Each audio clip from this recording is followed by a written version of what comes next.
أعوذ بالله السميع العليم بسم الله الرحمن الرحيم السلام عليكم ورحمة الله yéen ñi safoo Malikia TV ñu amaat mbégte teewaat fii ak yéen ci seen biir émission jamonoy tey waaye nag dañuy jiital ci nuyoo bi sunu kilifa diine yi jiital ci sunu kilifa aada yi waaye jiital ci aussi kilifa réew mi di ci teg aussi sunu kilifa kër gi di Haj Mactar Ndiaye waaye damay nuyu également ñi ma bokkal plateau bi nga xam ne ñoo may wéttali saa su ne Seyda Absa maa ngi lay nuyu. maa ngi lay ziyaar soxna Aminatu. أعوذ بالسميع العليم من الشيطان الرجيم بسم الله الرحمن الرحيم الحمد لله الذي هدانا لهذا وما كنا لنهتدي لولا أن هدانا الله والصلاة والسلام على أشرف المرسلين سيدنا ومولانا محمد وعلى آله وأصحابه ومن تبعهم بإحسان إلى يوم الدين mbokk julli di ñuy seetaan fii ci seen télévision Malikia TV ñoo ngi leen di nuyu di leen ziyaara di leen wàcc seen wàccuwaay di nuyu suñu kilifay diine yi ak suñu kilifay aada yi di ci jiital suñu sëriñ bu baax boobu di suñu papa di suñu wasiila di sëriñ Babacar Sy Mansour ak ay rakkab yépp ñoom papa Maodo Sy ak papa sëriñ Mbay Abdou ak papa Mansour di nuyu suñu doomu baay suñu sëriñ suñu xarit di sëriñ Moustapha Sy di ci jiital magam sëriñ Babacar Sy di ko ñaanal fan bu gudd bu ànd ak wér gi yaram ak di nuyu suñu mbokk yooyu nekk Touba ndeysaan di xalifa général ba soxna Amina di sëriñ Muntaxa yàlla na fi yàgg te wér comme sëriñ Babacar Sy Mansour xalifa général nee na loolu moo xew yàlla na fi yàgg te wér kon di nuyu Aminatu yaayu nabi maa ngi lay nuyu sa verte macha allahu taala di nuyu Alaaji Chérif Cissé sant bi rek moo ko yàq soo paree ndekki yeeg croissant yi ñu ngi lay xaar ci biti macha allahu taala yow yaa Seyda yow da nga lakka sunu càmmiñ rek Chérif mi ngi lay nuyu di la ziyaar di la jox sa wàccuwaay. soxna Ami ñaan ñu ngi lay delloo ziyaar du la nuyu nuyoo sunna la fay nuyoo farata la. dëgg la. waaw dañ ni bu mbooloo daja bu kenn su mbooloo mi nuyoo nuyul na mbooloo mi yëpp. bu nu nuyoo mbooloo bu kenn su mbooloo mi fayal na mbooloo mi yëpp. macha allah am na nag nu koy toppandante nag. ku toog ku taxaw ak ku war. dëgg fas la bee nag loolu di débat bi. mais nag yow da nga ubbi bunt bi rek ubbi ko bunt bu rafet ubbi ko rafet ñu ngi ñëw nag waajal dugg. du xaar nag nga wax ni tey lan nga yekk tey. ok Chérif tey li ñu fas yéene yàq tey lu am solo la. tey moom dañoo fas yéene waxtaane wér-gu-yaram. wér-gu-yaram tey dañu am seetlu ne que dëkk bi dafa am recrudescence de certaines pathologies de certaines maladies. muy par exemple gis nañ ne que palu bi xaw naa bari fan yi gis nañ ne que grippe bi bari na. Covid bi aussi mi ngi fi. donc ñu fas yéene rek waxtaane loolu tey Chérif tuberculose bi nga xamante ne ñu ngi koy balaa tuberculose bi sax mais grippe bi. nga xamante ne ñu ngi naan est-ce que grippe simple rek la. wala est-ce que. dafa rax. parce que ñu ngi naan est-ce que sax du 4e vague nu mu tuddati corona bi tellement dañoo nuroo ay signes. xam nga lan moo waral tey jii. xam nga ñun duñu médecin sax. wante nag ñu ngi am xel du bàyyi xel du seetlu wala jàngoro yi. grippe su dëkk yëpp yu mu am. maladie saisonnière la. dëgg la. bu dee ay Europe. jamono hiver lay gën a bare maanaam jamono nga xam ne day sedd am glace. bon boo seetloo nag aussi yenn feebar yi ñi nga xam ni dañuy nekk def santé publique. dañuy am bàyyi xel ni boo xoolee bu nawet bi weesoo ba ñuy dugg su noor bi. lay faral di grippe bi du bare. dëgg la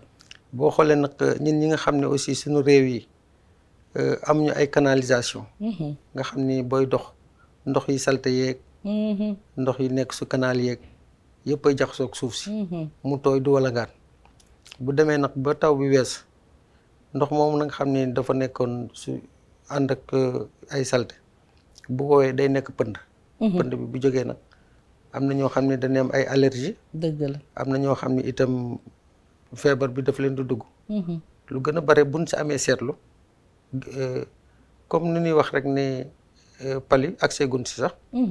jamono nawet lay gën a bare dëgg la. mais bu grippe moom bu nawet bi weesoo ba ñu dugg si tàngaay bi noor bi da ngay gis nag ni si lay gën a bare. su lu ñu seetlu daal. wante daal Sénégal daal bu ñu jógee su Covid bi grippe bi bari na goo xam ne sax ñëpp a ko am seetlu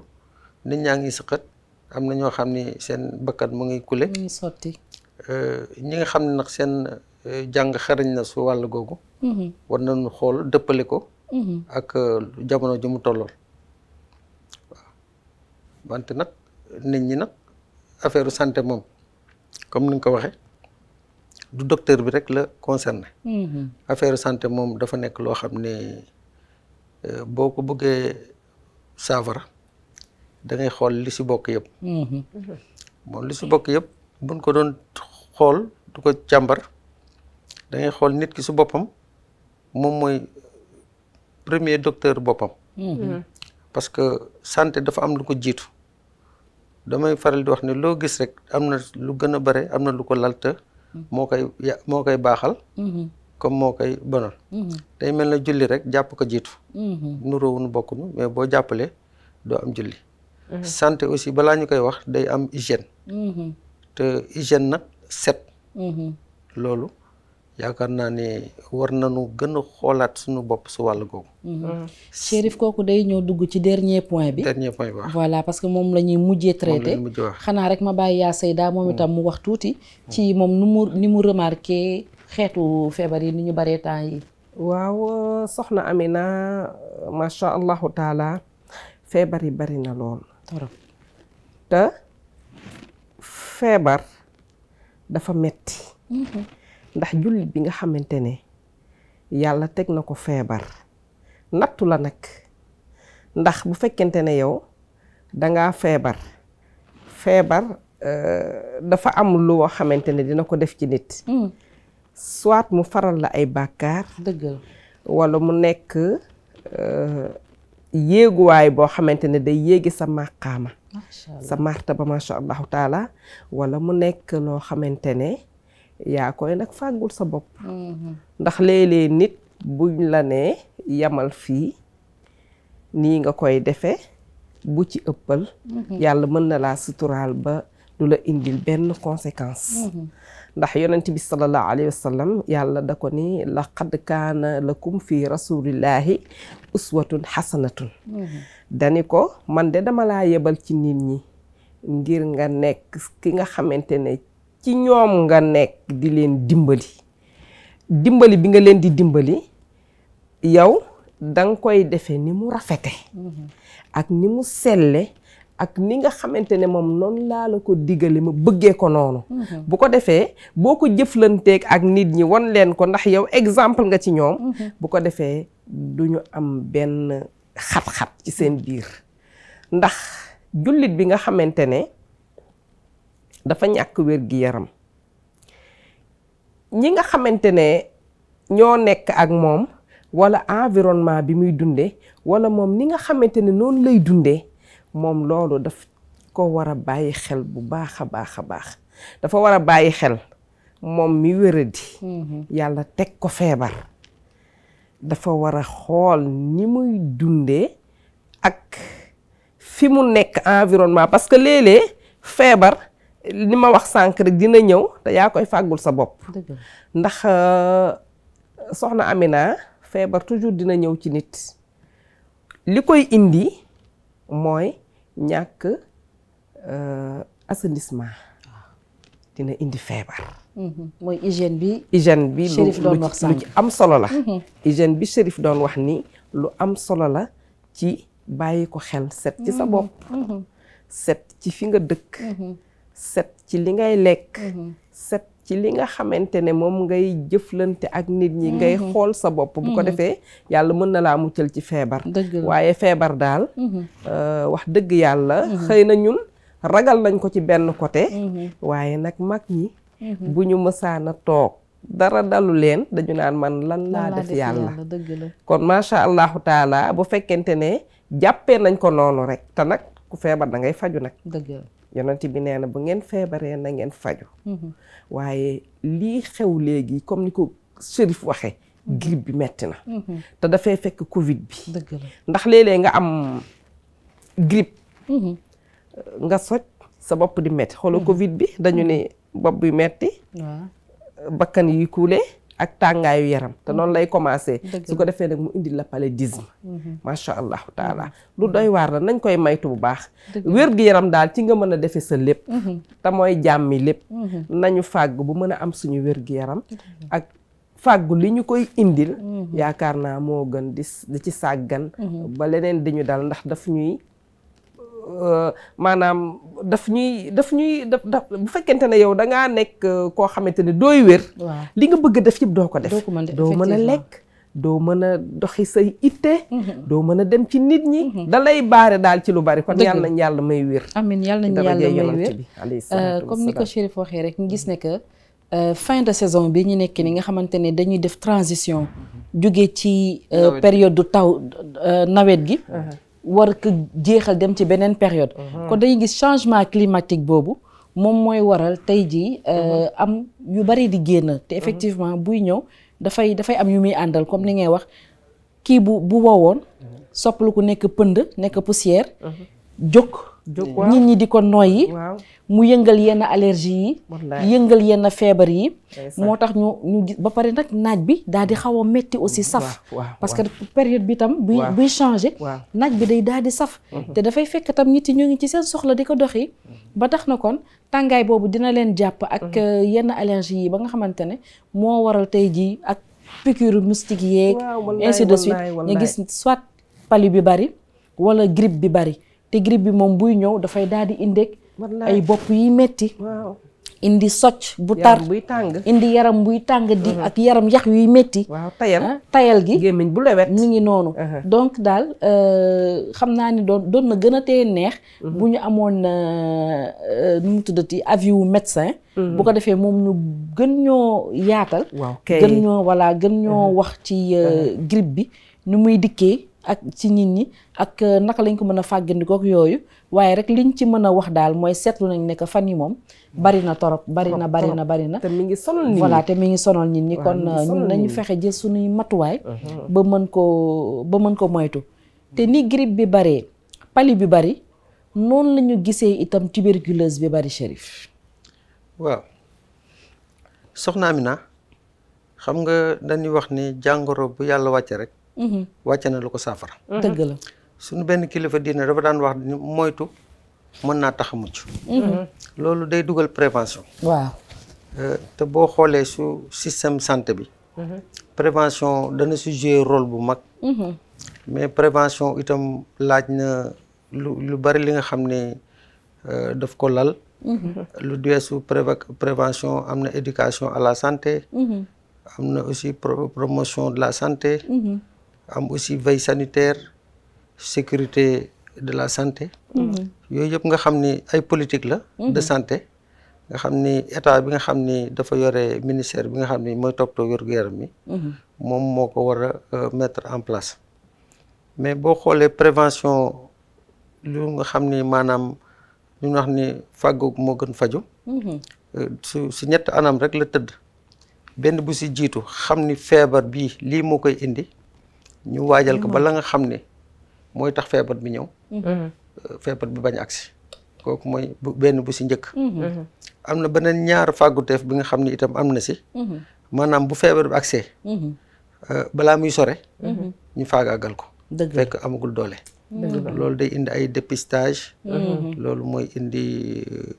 su lu ñuy wax ni su. fàgguteef bu njëkk bi maanaam du vacciné wu. loolu maanaam waajal feebar bi xam nañ day ñëw. dara jotu la. ñu tàmbali la aar si loolu. bu demee nag ba dugg ñaareel fàgguteef bi. maanaam bu la dalee. balaa muy chronique dem ba mën la. yow ñu jéem ko song ba mu dem. léegi nag am na ñetteel fàgguteef bi. ñetteel bi mu ngi si ni feebar bi agsi na si yow. bu agsee si yow nag dañuy wax dañ lay faj rek. am na feebar boo xam ne dañ koy faj taxaw si da ngay gis ni Covid bi wala yeneen feebar yi bu amee ñu ni am na des malades graves. ñu nga xam ne ñu ngi en réanimation wala nangam ñoom xëy na dañ nekk su ñetteel fàgguteef bi te dafa am feebar yoo xam ne itam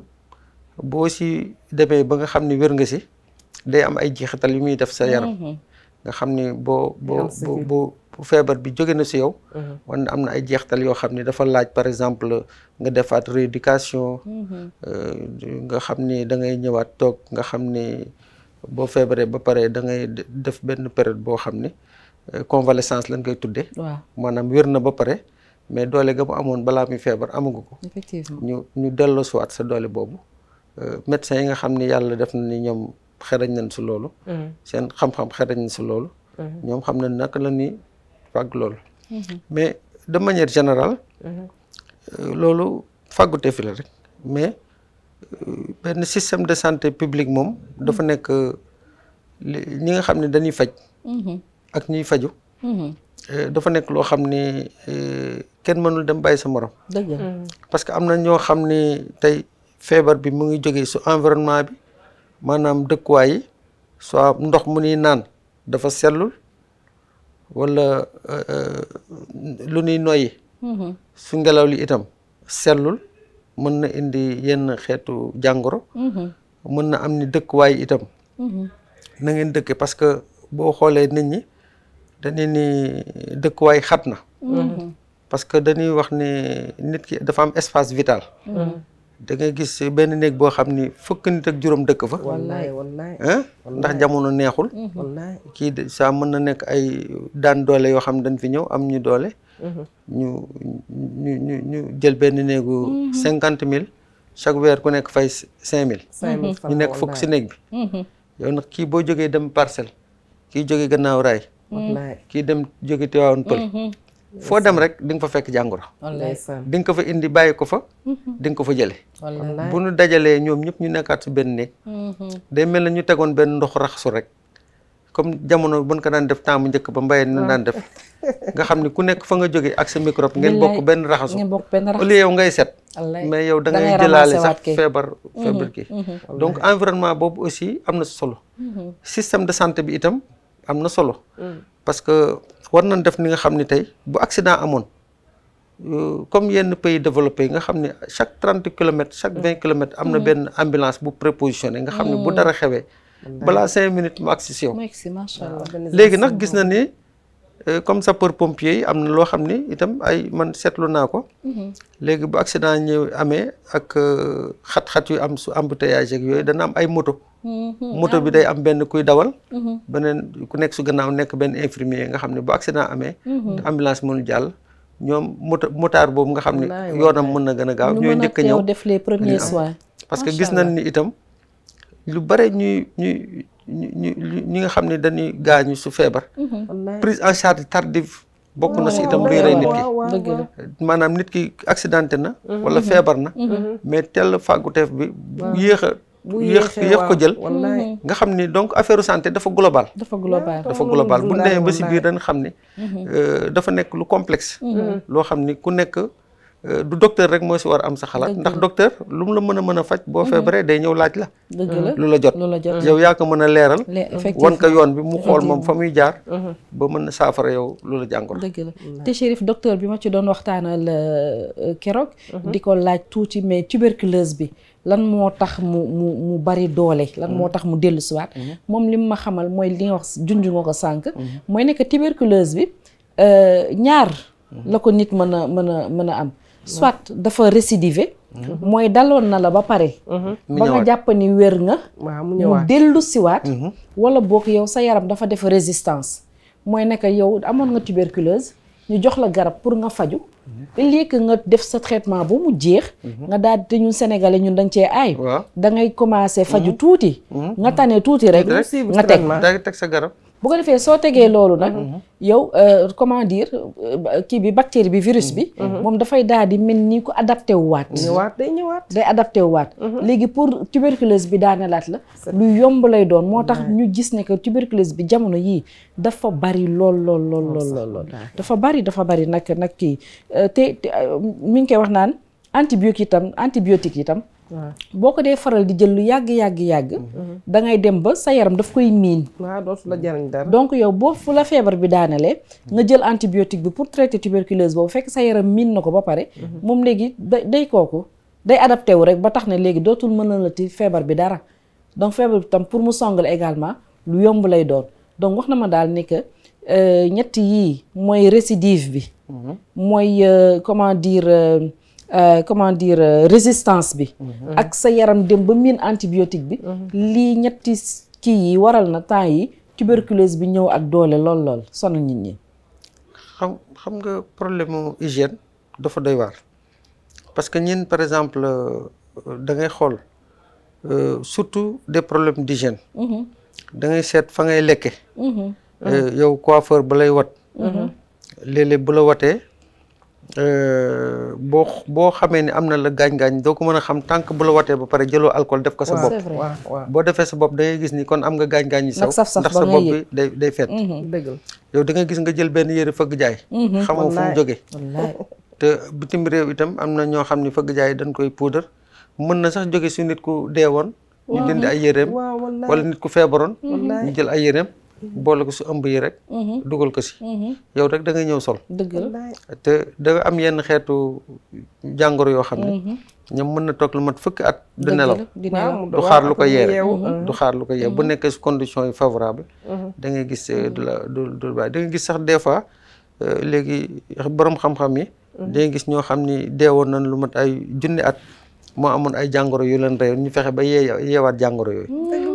kon nga xam ni donc ak hygiène bokk ay ndox bokk serviette bon loolu man je pense que éducation à la santé war nañ ci liggéey bu baax parce que il faut que nit ñi xàmmee lan mooy torchon lan mooy serviette lan mooy serpillère waaw ak bokk njàmpe billaahi wax yow mën nga am ay yenn xeetu si sa der loo xam ni xëy na yow yaa ngi ko yore boo bokkee ak nit ki njàmpe wala nga mu fomp nga fomp ñaq sax bokk ñaq sax ay njaganaay yooyu yëpp dafa war ñi nga xam ni éducation pour la santé ñoom war nañu gën a liggéey su wàll googu pour dimbali nit ñi des fois nag dañuy def te ndax xamuñu ko léegi bàyyi nañ ko comme nu waxoon ndox mu raxasu bi rek sànq nga xam ñëppay ñëw raxasandoo léegi nag kër diine yi day am baraada siine te léegi satala bi nga am nañ xamante satala wallaay loolu sax ci ñun la njëkke woon da ngay seet ñun ñoo ko njëkke lekk bi itam nit mën na tibb jox la sa kudd waaw yow nga jëlaat kuddam daal di tibb lekk waaw parce que médecin bi mi ngi may expliquer ne ma virusu tuberculose bi waaw ni nga koy jàppee soit nga lekk ko waaw soit nga noyyi ko ko donc lekk bi mooy nga bokk ak kaas koo xamante ne am na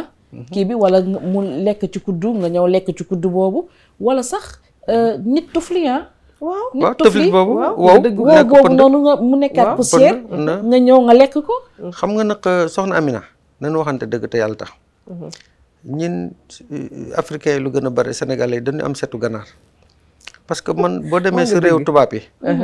fu nu gën a setal mooy seen waañ ak seen douche dëgg la waaw seen douche mën nga fa sax lal wallaay toog wallaay ndax dañ koy setal def si désodorisant mais gis nga te Sénégal neexut a jagal daal parce que koo doon ñëw di ko wax ni mayen ko grésil sax wala nga may ko mu yaakaar ni yow da nga jàpp ne da nga koy sal da nga koy xas dëgg la da nga koy xas te normalement douche moom dafa am désodorisant lu ngi si war def dëgg la te gis nga médecins yi dem nañ ba découvrir borom xam-xam yi ni portable ba nga yore nii li muy am si microbe dëgg la douche ba sax du ko fa am parce que da nga koy xëy di ko manipuler soo ba bés bu nekk yow boo jëlee sa loxo teg ko sa fauteuil bii bu amoon microbe nga laal portable am na ko waaw feneen foo ko teg ak loo mën a laal itam sa kii bi yànq si man de léeg-léeg ma jël sama gel alcoolique ak sama mouchoir fomp ko ba mu kooku nag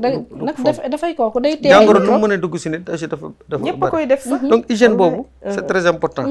am na aussi lu ñuy wax résistance aux antibiotiques loolu moom aussi moo gën a grave maanaam xeetu jàngoro buy dugg si yow la koy song day dem ba miin ko xam nga nit moom loo yàgg encaissé rek da ngay dem ba miis ko boo doon naan sàngara nga xam ne benn butéel lay màndi bu yàggee tuuti butéel bi dootu la màndil il faut nga def butéel ak genn wàll ba ñaari butéel moo lekkee donc nag daal war nañu saytuwaat xool lépp li nga xam ni mooy indi feebar bi ñu ko maytu ñu koy moytu ñi nga xam ne itam seen xam-xam màcc na su wàllu faj ak ñoo xam ni affaire pharmacie ñoom ñu gëstul ñi fu muy jóge waaw balaa muy agsi ñu daal di ko taxawal. nit ki te ci wàllu gëstu boobu yaa Seyda. ba tey médecin bi ma doon waxtaanal. mi ngi may expliquer ne que tuberculose bi sax lu tax mu sonal nit ñi fan yi mooy ne que xam nga ñoom dañ ne virus la. mais pour ñu defal le traitement ay protocole la. te ñoom nee nañu par exemple bu ñu gisulee virus bi nii ci sa yaram. duñ la faj duñ la defal protocole boobu. te dañu gis ne que tuberculose bi léegi. nekkatul rek tuberculose pulmonaire. léegi mën na am na yeneen localisation boo xamante ne. feneen mën na nekk feneen ci sa yaram foo xam ne day làqu. kenn du ko gis nii. donc te ñoom bu ñu waxee ne que kon tant que gisuñu nii virus bi nii rek. duñ la defal traitement. loolu kon dafay indi beneen problème. dina fekk kon nit ki yor feebar bi. ci biir yaramam. du ko xam. mu koy lor. non seulement mi ngi koy lor parce que kenn xamu ko waaye mi ngi lor aussi. ñi mu nekkal parce que yow soo xamul ne que am nga feebar. ba mën a faju wala nga mën a moytandiku. kon nooy mën a protéger sa kooku. sa comment dire sa ay nawle yi nga nekkal. parce que yow sa jëm bopp xamoo ne que yor nga feebar. donc loolu tam problème la boo xamante ne tam ñu ngi ciy interpeller également sunu docteurs yi nga xamante ne ñoom ñoo yor wér-gu-yaram bi di ko saytu. boo leen gisee signes yi ngeen xam ne que lii mu leer na ne que tuberculose la. ngeen def rek les tests qu'il faut parce que y a le test pulmonaire qui est là. am na test tuba gastrique bi nga xamante ne mën nañ ko def. comme mën nañ def tam kii test expert bi. voilà parce que mais boo toogee di xaar rek nga ne kii amagul benn signe. bu visible buy wane ne que am na tuberculose kooku yow yaa ngi contribuer ci wesaare. feebar bi ci dëkk bi wallaahi te gis nga soxna Amina gis nga fi ne nii bu fekkente ne yow da nga amee feebar. yonent bi sallallahu alayhi wa sallam dafa wax ni boo amee feebar. wala feebar bu amee ci dëkk ba mu am. waa dëkk ba nañu toog lu mel ni comme Covid bi fi amoon rek. parce que xëy na Covid bi dafa xëy ñëw rek. ñu tudde ko Covid 19. waaye feebar yu nekk amoon na fi. te pourtant daan na gàllankoor nit ñi. te nit ñi xamoon nañ ci lu bëree. mais bii dafa ñëw. daal di sensible trop bu la songee rek daal di lay daan la macha allah taala te booy xool pali bii ñu wax ni moo xew léegi ba lëmbee àdduna bi ku nekk ñëpp naan pali bi ñëw na ñëpp a ngi sibbiru te daan na am mais booy xool signes yi ñu waxoon ci pali bi yëpp ma nga foofu mi ngi woon ci Covid bi fi de léegi booy xool sax àdduna wërngal këpp ñëpp xam bu la pali dee attaqué wala bu waajee ñëw si yow ni muy mel ci yow ndax coronavirus bi ñu jóge lii Chérif wax sànq rek ni assainissement ni serviette yi ñuy bokk ak effectivement ba ci xam nga yonent bi sallallahu alayhi wa sallam dane an nazafatu min al iman set ci ngëm yàlla la bokk bu fekkente ne yow ba pare nit dafa war a am benn discipline boo xamante ne assainissement ci boppam dafa war a respecter boppam daal war a respecter tam nit ñi nga xamante ne ñoom lay jëflante parce que nit ñi rek la ñuy jëflanteel yow boo duggee ci toilette boo ñëwee dem sa sel sotti ndox mu jàll li Chérif wax sànq rek ni suñu mbokk nasaraan yi biir toilette la ñu gën a fonk effectivement ak waañ xoolal waañ fa ngay toggee li nga war a préparer daal di koy lekk soo paree fee nga ko war a wàccee waaye ñaar yooyu danga ko war a fonk dëgg la assainissement dañ ko war a toppatoo ba ci sax lal bi ngay tëdd ba ci sax environnement bi ngay nekk yow sa biir kër ak njaboot gi ngay nekkal nga di leen bàyyi xel loolu lépp doon nañ ko jàngale ci Covid bi loolu rek jullit ci moom la njëkkee dëgg la ndax yonent bi sallallahu alayhi wa sallam dafa setoon ba nga xamante ne fu mu daan toll day jël soccu def ci poosam jël seetu def ci jël peñe def ci xamante ko bu dee civilisation rek suñu mbokk nasaraan yi ñu naan dafa dañoo civilisé mais ci moom lañ ko jàngee ci ñun la fekk baax ci ñun la fekk baax daan na toog di xool boppam ndax rafet macha allah te pourtant yàlla jox na ko taar tey boo ko mësaana boo jàkkaarloo ak moom rek loolu rek yow da lay doy seetu ci moom waaye loolu lépp da daan jàngal nit ñi xam nga ni ku dem bay jël soccu gën ñëpp te yàlla defoon say bëñ mu weex taal. mu weex tàll bu sa sacré yàlla buñ ko Wallaay. mësaan ne jàkk day mel ni jant njolloor Wallaay, macha sallallahu alayhi wa sallam ndegam kooku la yàlla mayoon loolu mu Wallaay. dem bay jàngale nit bay jël socc di ko def ci poosam di won leen ni leen da ngeen war a socc ba pare daal di ne su ma bëggul woon sonal sama xeet dama naan leen minute bu jot nañuy jël socc di socc seen wallaay gémmiñ macha allah. kon gis nga nit da ngay maytoo lor sa mbokk naw li jullit dëgg la. ndax ki ngay utal bàkkaar fekk mu di la jëw te bu la jëwee am na bàkkaar léeg-léeg nga def loo ko dëgg la. ndax léeg-léeg nga melokaan waaw, bu doy wallaay, waar bu doy waar. mu wax ci yow wallaay. fekk yaa ko teg kon nit ki dafa war a fàggu ci boppam balaa daraa ñëw dëgg la. feebar yooyu yëpp dara assainissement set rek dëgg la dëgg la. set maytu xool li ngay lekk li ñu wax ni del socc sa brosse sa gémmiñ boo ko defulee waxuma sax yow lor sa bopp yaa ngi yàq say bëñ waaye ki ngay waxal odeur baa ngi koy lor dëgg la. te lor yooyu yëpp ay àq la del defar say bët dëgg la. mu dara bañ cee génn ndax loolu lépp ay pax la yoo xamante ne day génn ndox effectivement. bu fekkente ne bët la wala muy bakkan wala muy gémmiñ yooyu yëpp dafay génne day ndox génne effectivement. ki ngay jàkkaar lool di wax ak moom ah na nga sàmmonte sa digganteeg moom wallaay yàlla boo nekk kuy wax di tufli rek. waaw ku ma ngook yaa ngi koy ameel ak loolu moom ak a gaaw ci wàll tuberculose bii. ba- ki wax di tufli waaw. rek. loolu nag moo ci doy gën na a waar. wallaay looloo ci gën a gaaw wàlle gaaw na ci wàll tuberculose. waaye gaaw na tam ci wàll corona bii nga xamante ne. Kay. fi ñu toll nii depuis 2 ans. wallaahi mi ngi dox mi ci ngi dëkk ñuy bi sonal. mi ngi ñuy sonal. te nee nañ jeex na ah jeex na ñu ngi naan nee jeex na nañ ñu ngi jeex naan na jeexul. waaye pali Waaw. bii ñëw moom baaxul mi ngi noonu te soo xoolee yaa Seyda sànq yaa ngi wax naan corona bi dafa nuroog ay signes pratiquement ak paludisme beeg kii bi grippe bi parce que dafay indi mettitu bopp day indi tayal day indi lamine bu saful dara day indi doo xeeñ waaw doo day xeeñ indi ay yax yuy yax métti yu metti mais xam nga li tax corona bi gën a tee doy waar mooy corona bi moom non seulement bu ànd ak yooyu yëpp dafay ñëw nag daal di moom affaiblir sa système immunitaire dëgg la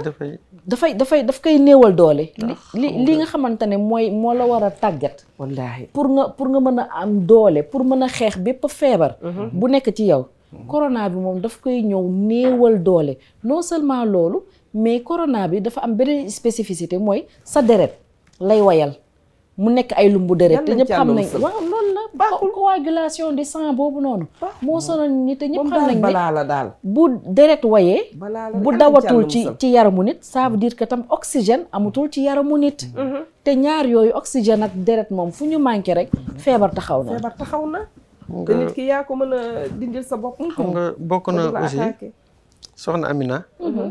luy tax feebar nit mu mën feebar dafa mel na dafa am ñoo xam ne dañu yaakaar ni yenn xeet feebar daf leen seexlu waaw du leen wala daal dañu jomb am loolu dëgg la waaw te feebar waaw da mel na loolu boo xoolee feebar yu Covid bi kilifa yi la gën a aay su kilifa yi la gën a aay ba pare ñu ko gën a daw waaw ñoom la dal ni koy su kilifa yi la gën a aay dafa mel na ñoom loolu dañ ko jomb léegi avantage yu pali bi mooy am na ay test rapide mën nga ñëw taxaw léegi ñu mën a xam ndax pali nga am wala déet loolu c'est un grand avantage puis man dama seetlu dara itam su système de santé yi dañuy xeeb les centres de santé waaw ay Gaspard Camara ay nu mu tuddati ay dalal jàmm waaw mais lu nu mën su faj dëgg la bon je n'ai rien contre les cliniques mais lu ñuy wax ne mën kott mbaam am na solo mais xam jikko mbaam bu ngay kott moo gën te day fekk nga yaakaar kott ñu mën a kott amuñu mbaam du sax loolu mais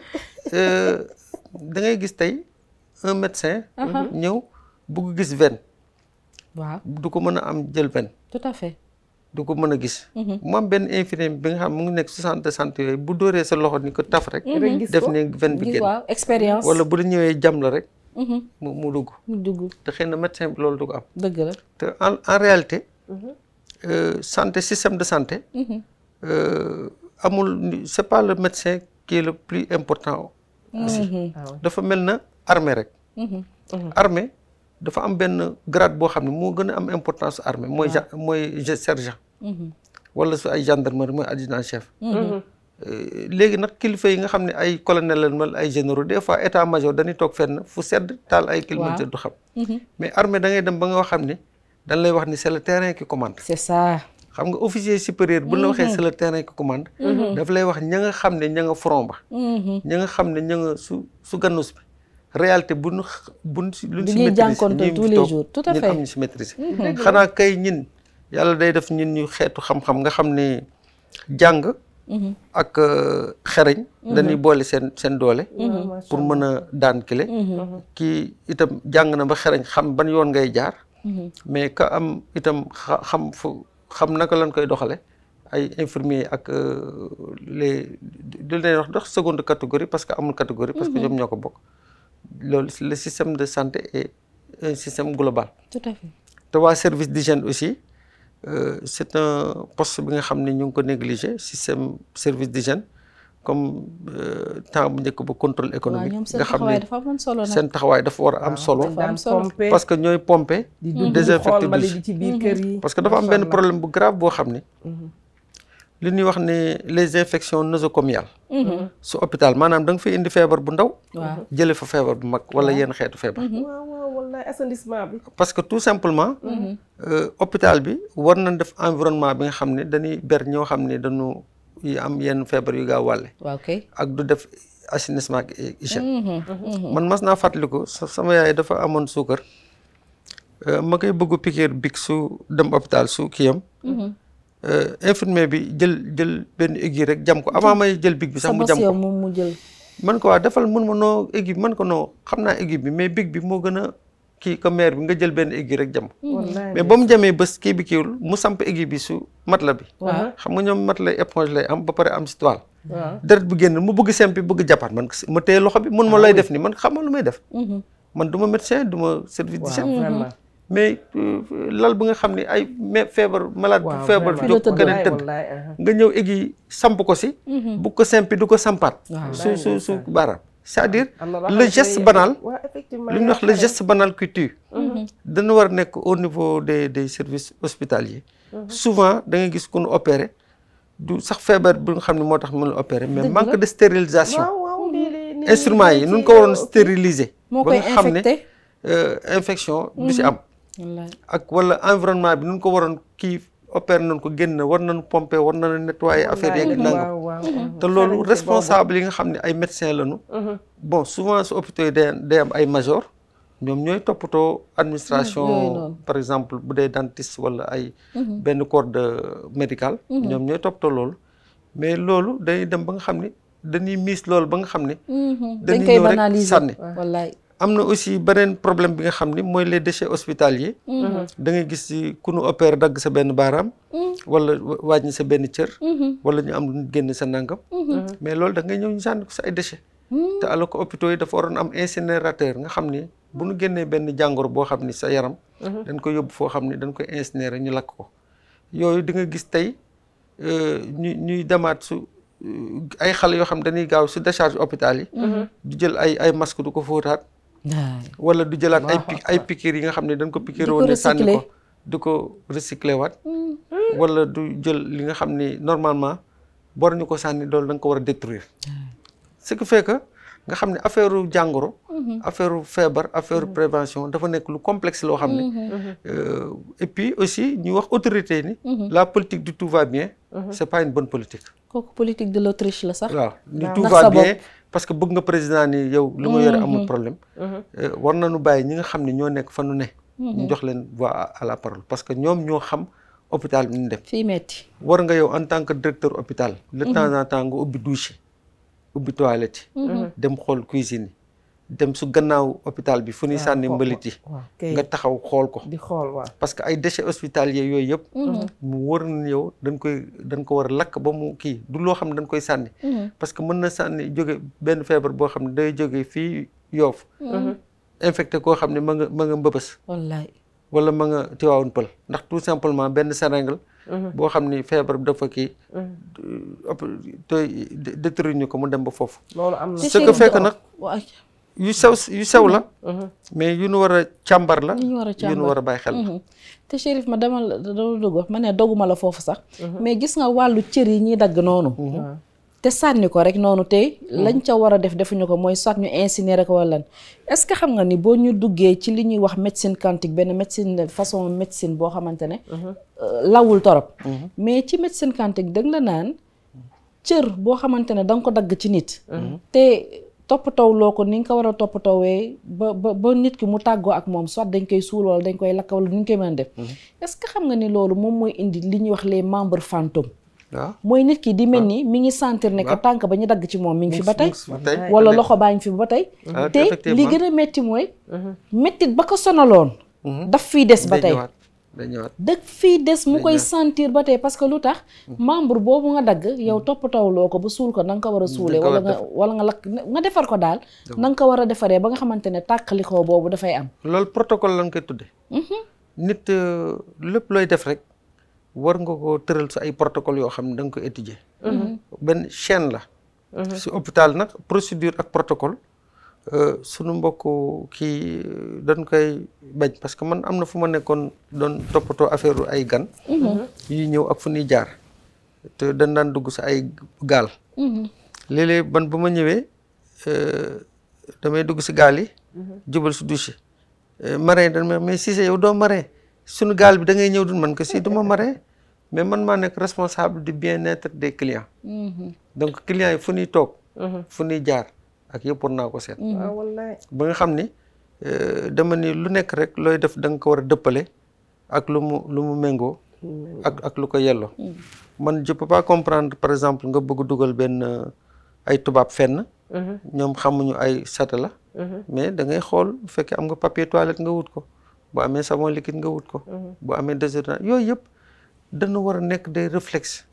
xëy na Covid bi sax jox na nit ñi des réflexes d'hygiène nga xam ne daa ngi tàmm sa raxas parce que loxo da nga koy xool doo ko gis dara mais boo ko raxasoo lu ñuul lu si génn da nga ni fan la nekkoon sa loxo bi dëgg la da nga naan lii fan la nekkoon fan la nekkoon sa loxo bi te loolu dafa war sax ci jullit ndax li yonent bi sallallahu alayhi wa sallam xam nga ni moo si yàlla mi indi julli yonent bi indi njàpp ni lu day ni borom bi subhanahu wa taala booy janoo ak moom dangaa war a set demal nga jàppi te Chérif am na loo wax sànq ci nii comme Amina ni nga ko waxee nii nit cëram bi lu ñu dindi ci moom dañ ko war a jël dem lakk ko wala fa ñu koy def ca mbalit ma nañ ko seet ndax mën na indi beneen feebar ku nekk fii mu yóbbu feebar bi yóbbu ko ba fu kenn xamul yonent bi sallallahu alayhi wa sallam dane lépp loo xamante ne génn na ci yow rek dañ koo war a gas suul da ngay xool tey bu fekkente ne yow xam nga yonent bi sallallahu alayhi wa sallam dane boo dee tëfli xam nga ci civilisation waroo jëw rek tëfli fii ñëpp ko gis su yoon xam nga dangaa war a jël def mouchoir léegi nag boo amul sa mouchoir am nga fa am suuf da nga war a wàqi daf li suulaat ba ci boo daggee say we dangaa war a gas nga suul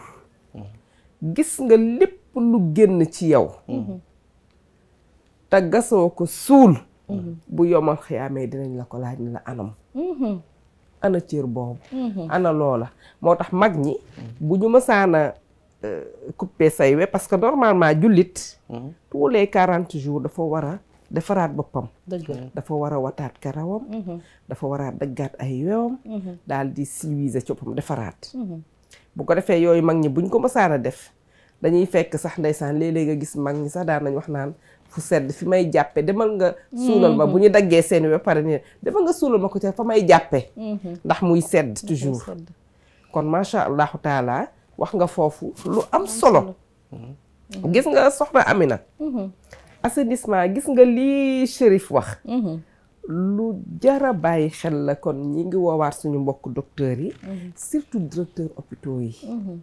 nañu dimbaliwaat askan bi jàppale leen bu baax a baax a baax a baax ci assainissement ci hôpitaux yi ndax foofu ñuy def mbalit mi lu doy waar la léeg-léeg nga dugg ci hôpitaux entrée malade salle ba nga ko dugal xet gi di la bëgg a rey léeg-léeg nga dugg ci hôpitaux mu leer la li toilette ya ñu naan la bee set naag bee setul ak nañu dem fee loolu lépp jar na bàyyi xel kon ñi nga xamante ne ñoo dëkkee ci gox bi ak maire yi nga xamante ne ñoom la ñu jox gox boobu ak ñi nga xamante ne ñoom la ñuy fay ngir ñu liggéey saytu hôpital bi bu mën a am assainissement war nañ koo bàyyi xel. waaye nag gis nga am na loo wax sànq lu am solo la gis nga nit war nga am sa farata boo xamante ne boo amee sa malade mu leer na ni ña nga xamante ne ñoom nga ko yóbbul ñu war koo faj defuñu ca la nga xamante ne moo war yow taxawal sa taxawaayu bopp am matuwaay taxawal amal matuwaay utal say eau de javel yu doy utal say serviette utal say drap la war rek yow na nga ko def te loolu rek képp koo xamante ne yow yaa ngi am malade di ko def ñoom ñu di ko gis ndax léeg-léeg nga am sa malade ña nga xamante ne ñooy médecin yow boo ko setalee yenn setal ñoom dañ lay naw ñoom dañ lay naw parce que dañu naan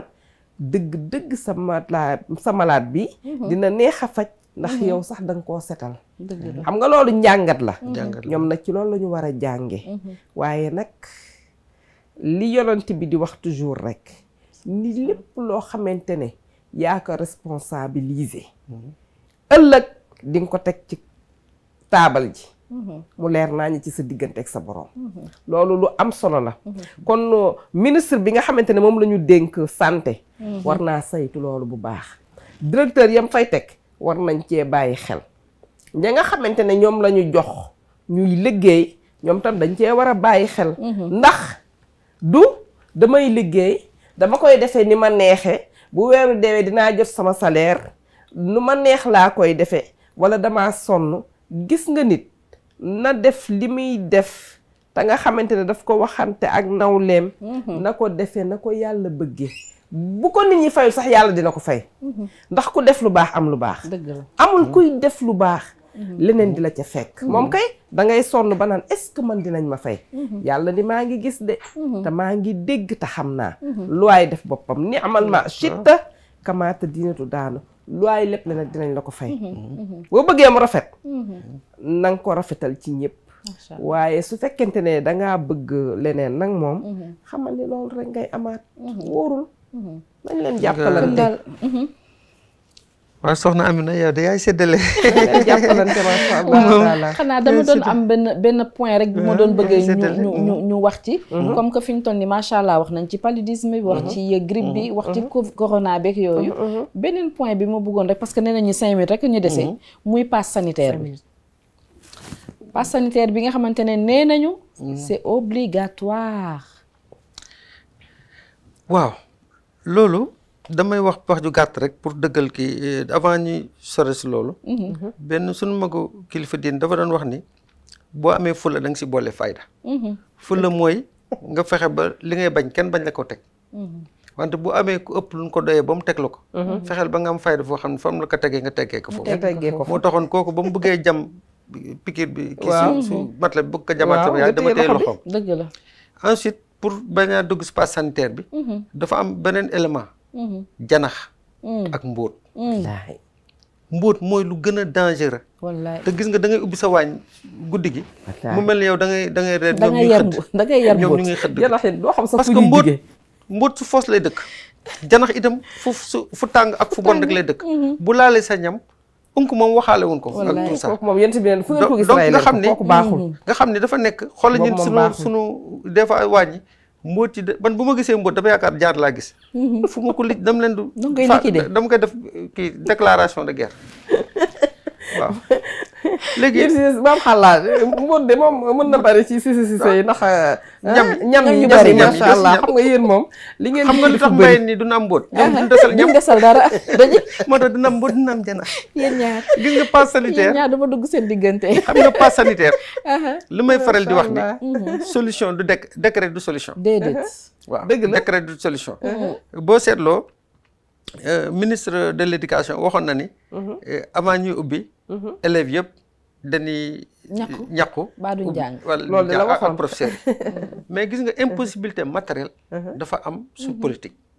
dafa da nga am yéene def dara mais la nga am yéene amoo temps bi nii les moyens pour du ko def moi je dis que passe sanitaire obligation boobu buñ koy def itam dañ koy imposer aux populations mais ñoom xam nañ luñ koy imposer mënul. mais monsieur Cissé sax wax ma sax impose wax ma sax les comment dire défaillance kii bi nga wax léegi matériel bi. waaw mais yow da nga nekk ci dëkk boo xamante ne. amul vaccin yu doy. non seulement amul vaccin yu doy. mais nit yi ci boppam. ragal nañ vaccin bi. wóoluñu vaccin bi kon mënoo leen imposer. waaw imposer voilà. mënoo leen imposer da ngay waxtaan li ñu waxoon keroog ci sunu émission ba. fii dañoo nekk dëkk boo xamante ne loo bëgg a régler naxanteel waxtaanal bu boobaa di nga am résultat yi nga bëgg. surtout que vaccin yi nga xamante ne nag dañ la ne am na boo xamante ne dafa am virus bu nocif. ak boo xamante ne virus boo xamante ne day agir sa yaram. mais boobu noonu. noo mën a noonu ngay mën a forcer nit ki ci façon vaccin yooyu moo tax dama yaakaar ne sensibilisation bi la ñu war a gën a privilégier wax ne bii vaccin am na bii vaccin am na xam nga bu ko defee nit ki sax nga proposer ko moom mu ne man kat bii moo ma gënal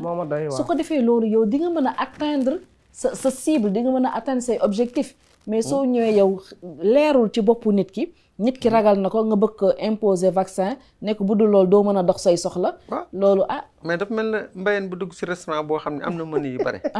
am domoda maa fay supp kaañ. moom mu bëgg ceeb nga ne ko yow domoda par force kay lekk. day doy waar. day metti coo lay bari foofu rek xel mi su ci ceeb la nekk ci ceeb bi la nekk. loolu c'est un peu. yow Amina dama tudd Chérif mii nag. bu ñu paree daal nañu añi. gis nga bu ñu génnee fii daal. xam nga nañu dem rek utal ñu fii ñu toll nii añ man de añ de xalaatuma ko en tout cas dama daay ak maa fay de moom macha allah taala mais moom boo ko waxee loolu daf koy yëngal daf koy yëngal Seyda xoolal jaareel foofu ci doma daa beeg ceeb bi nga tàggoo waaw macha allah taala ñu ngi leen di nuyu di am contentement trop wax dëgg yàlla ci seen télévision Malikia bi nga xamante ne moom ngeen safoo ci émission jamonoy tey Amina xam naa incha allahu taala ba suba ak jàmm rek ci beneen émission incha allah Chérif moom tabarkalla tey moom bu ñu jugee fii rek dañuy dem añi waaw may nuyu ziyaare ñëpp rek di nag ñaanal sama rakk boo xamante ne dafa génnoon àdduna am 1 an di soxna Astou Kane ñu tudde ko Astou Kane yaayu Abdou Aziz Mbaye ndeysaan woykat bu mag boobu nekk Tiwaawan sama rakk jooju maa ngi koy ñaanal suuf sedd ci kawam am na 1 an di ñaan ñaari doomu jigéen yooyu nga xamante ne ñoom la fi bàyyi yal na yàlla teg leen loxo te def ci ñoom barke te fa bu leen féete woon yal na leen fa yàlla féete ak yaayam gooju di Xadi Ñing dëkk ca Tëngéej yàlla na ko yàlla jéggal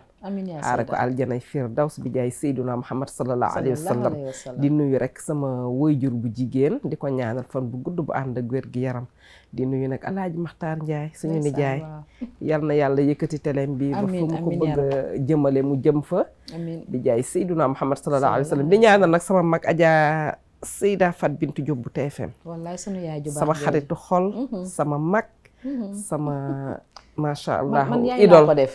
waaw sama idole sama référence ba pare nekk sama maîtresse yàlla na gudd fan wér ba fekkee njariñal sëtam yi ci darajee alquran